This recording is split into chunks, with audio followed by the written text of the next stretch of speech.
Boa noite, meninos e meninas do Iris Bugarelli, pessoal do primeiro ano, certo? Eu preparei um material aqui para vocês, para a gente ir papo reto, resolver logo os assuntos, tá bom? O nosso assunto aqui é sobre ecologia. E para a gente não perder tempo, enxugado mesmo, assim, de um jeito que você consiga acertar as questões, presta atenção só, rapidinho aqui. Ecologia, tá? O nosso capítulo é o 2 e eu quero migrar para o capítulo 3, que tem relação íntima com isso aqui. Primeiro caso, ó. O que é ecologia? Ecologia, pessoas, é a ciência que estuda a relação entre o meio, a relação dos seres vivos com o meio e a relação dos seres vivos com os seres vivos. Então tá aqui, ó. Ecologia é a ciência que estuda a relação entre os seres vivos, eles com eles mesmos, e entre os seres vivos com o meio ambiente. Toda vez que você estiver falando que alguma pessoa foi caçar um animal, para abater um animal, para se alimentar, aí já é o estudo da ecologia. É a relação que aquele ser está tendo com o outro. Ela pode ser positiva ou ela pode ser negativa. Por exemplo, em relação entre nós e o gado. É positiva ou negativa? Positiva para nós, negativa para quem vai morrer, né? Então, a ecologia estuda mais ou menos esse tipo de relação, tá bom? Especificamente isso aí. Além disso, os seres vivos com o meio ambiente. Qual é a relação que os seres vivos têm com o meio ambiente? O tipo de relação específica relacionado, por exemplo, ao consumo de água dos seres vivos. Se você, por exemplo, tirar a vegetação da beira de um rio, você pode causar um impacto, porque os seres vivos, as plantas ali no caso, têm uma relação íntima com a água, principalmente as nascentes. Além disso, dentro do conceito de ecologia, ela se divide em 3 grupos principais, né? Na verdade, isso aqui é biosfera. A biosfera significa a esfera todinha de seres vivos. Bio, vida, esfera da vida. Então é toda a relação que acontece na Terra, né? Além disso, a biosfera se divide em 3 grupos. Primeiro, a atmosfera. O que está relacionado com a atmosfera? A atmosfera, gente, é toda camada de ar. Toda camada que envolve o ar. A hidrosfera, toda camada que envolve água. E a litosfera é toda camada de terra. Ok? Toda camada de terra. Dentro desse conceito aqui do ar, existe a atmosfera. A atmosfera e o efeito estufa. É um dos problemas que mais vem sendo debatido entre os cientistas, entre os países, né? Inclusive, já até com países saindo dos protocolos existentes para proteger as emissões de gases do efeito estufa. Aí, ó, a atmosfera, ela tem várias camadas, né? A troposfera, tem a mesosfera, termosfera, estratosfera e a exosfera, que é a última camada.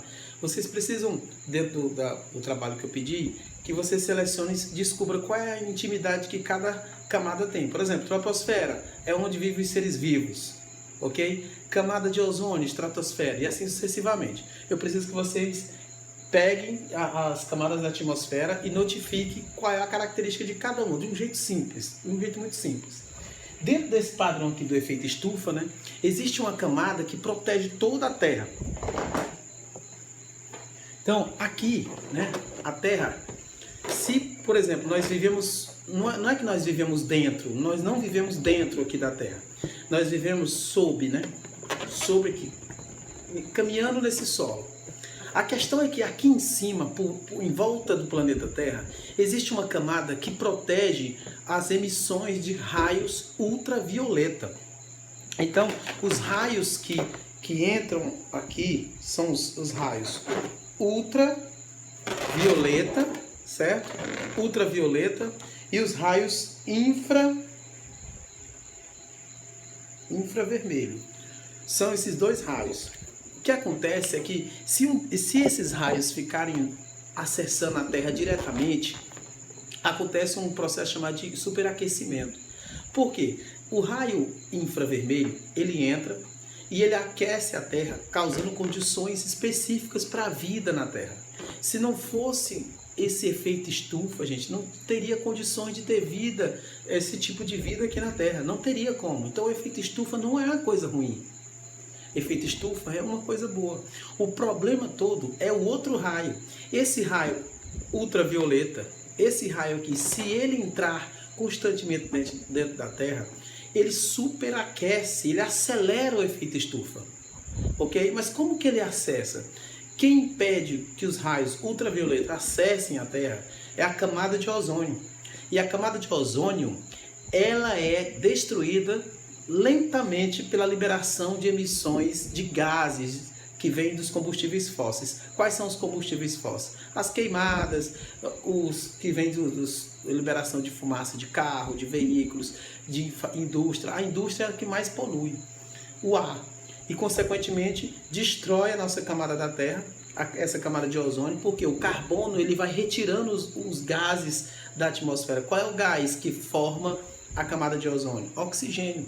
Então o oxigênio, ele é que forma a camada de ozônio. Mas na medida que esse gás vai saindo, gás carbônico, ele vai retirando aos poucos da proteção aqui da Terra, ele vai retirando o oxigênio. E aí facilita para o ultravioleta passar pela camada e, consequentemente, superaquece os locais. E sem falar, né, que esses gases podem causar outros problemas, né? Problemas respiratórios, problemas relacionados com chuva ácida, enfim.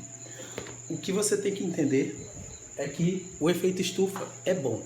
Aquecimento global é que é negativo, tá bom?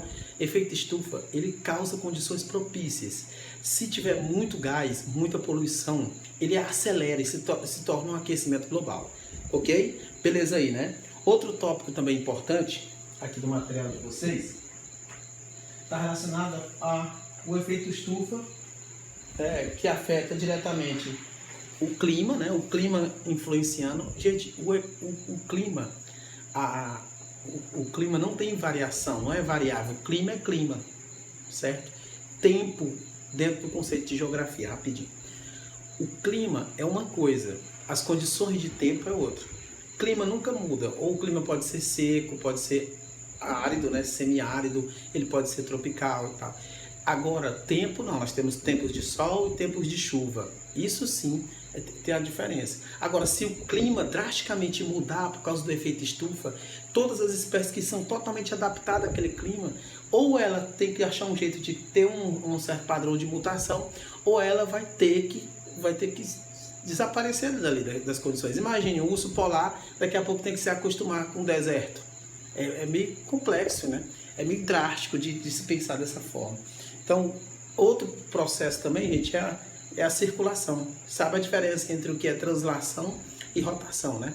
Translação da Terra significa a capacidade que ela tem de girar em torno do Sol. Ela faz uma volta inteira em torno do Sol, chama-se translação. E rotação significa que a Terra gira no próprio eixo, formando assim 24 horas e 6, em média aí 24 horas e 6 minutos. E aí ela vai circulando, chama-se rotação. Em torno do Sol, chama-se translação. Esse fator também influencia, né, em relação à camada, o efeito estufa. Tá bom? Eu vou ficar até por aqui, tá? Vamos fazer uma aula para nós corrigir nossa atividade, beleza? Preciso disso. Uma boa noite e a gente se vê.